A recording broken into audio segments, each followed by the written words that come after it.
being at my house with my wife, actually breaking down the first hour after we brought Charlie home because he was crying and we didn't know what to do.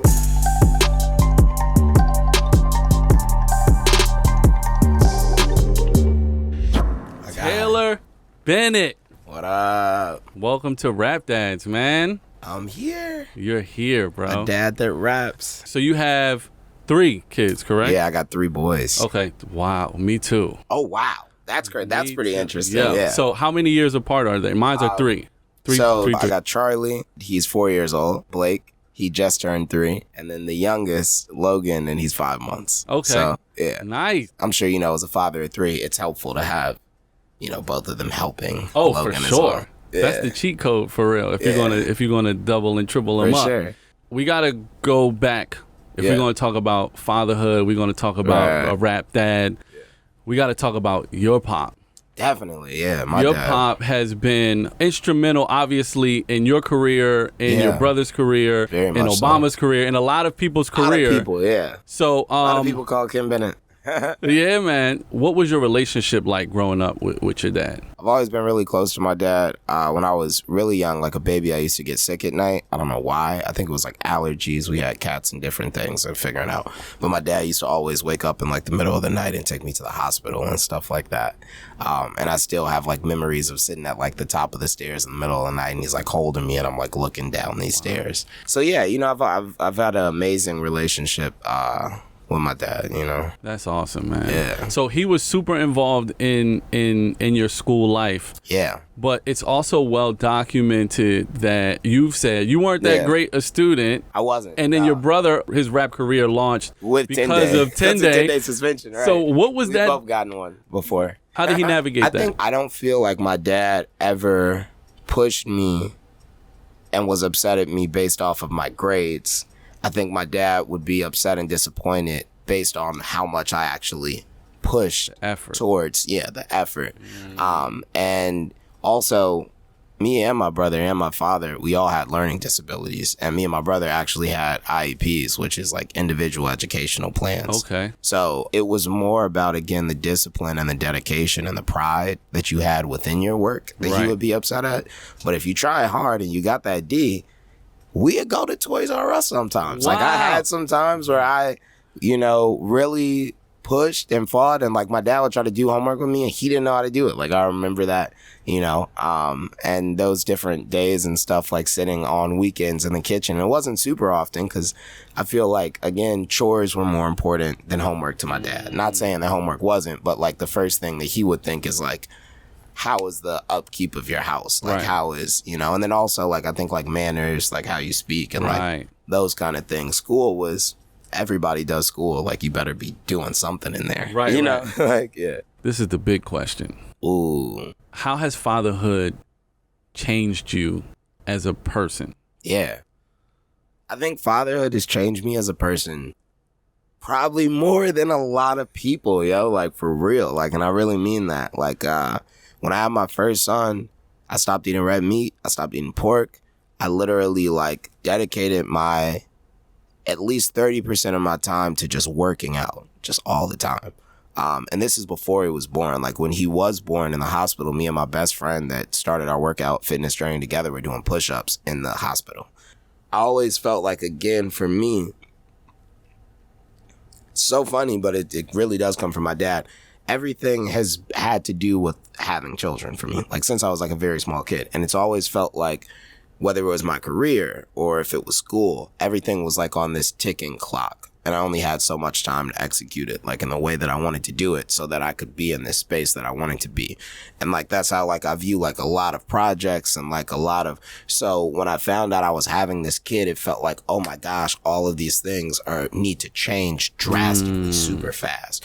So, I mean, of course, like, you're having a child. So then it's like, you start looking at people differently, like you're like, oh my God, these are just all big ass babies walking around being fucking mean right now and doing fucked up shit. Like these are babies, some big ass babies. Or just like, even the idea of like, how you view yourself. Like I was like, okay, now I am a father. And I think that the most important thing I found with my first child was balance. And it was work it was fitness, and it was family. And how do you get enough of those things, have enough time, and still be able to give what you give to everyone else? All of that really came from my kids. And then I think especially like business, like the year that I found out I was having Charlie, my manager moved to New York. That was also my, like, one of my best friends that we were the same age, because, you know, I'm independent. And he moved to New York and he started working at a company, and our relationship started to change because now he's doing other work. You know, it's kind of like side, you know, hustling like my stuff. He knows I have a kid, so it's like I'm not, you get what I'm saying? Yeah, and it was like yeah. a thing where I was like, damn, I'm gonna have to fire my best friend because I have a family. Right. And then I'm gonna have to figure out really diving into this management shit so I could get my own shit straight. And I did it. And that's what really turned me into the fucking business mogul guy I am today, where I'm texting people left and right and, you know, figuring out shit with the fucking everybody, the promoters, the fucking distributors, the everything. You get what I'm saying? Right. Like, it came from that point and like that space. And I changed my whole career around, and I made so much money that year and the next year, and been making money. But it came from a space where I was like, I have to do this for my family, and I don't trust anyone else to take care of my kid. You get what I'm saying? Like, that's really where it was. And one thing that my dad is also right about having kids, it gives you a reason to say no to a lot of things that a lot of other people you can say no to, but it's like, man, but it's like, no, I can't do that. Like, I can't do that. You know what I'm saying? Your time, your energy, like, everything is so much more precious and important. Exactly. Even the way that you think about responding based on what you understand that you're accountable for. Yeah. You know what I'm saying? Like, so yeah, for sure, man. Word. This interview ain't over yet, but I wanted to let you know that this is just a piece of a longer conversation you can check out on the Rap Dad Show podcast on all platforms. So what, if anything, have you noticed in your sons that were like flaws of yours that you needed to fix? I don't, you know, my big thing is like, I don't know if it's so much of a flaw as I will say, like, my dad always talks about focusing the energy and not breaking it. And I think that it's a very important thing within our community, because I think that when you're a child, again, you're very impressionable, but then you also see the world in ways that us as adults have given up a long time ago. So sometimes you might feel like your child is doing the wrong thing, or you might feel like they're headed in the wrong direction, but it's like,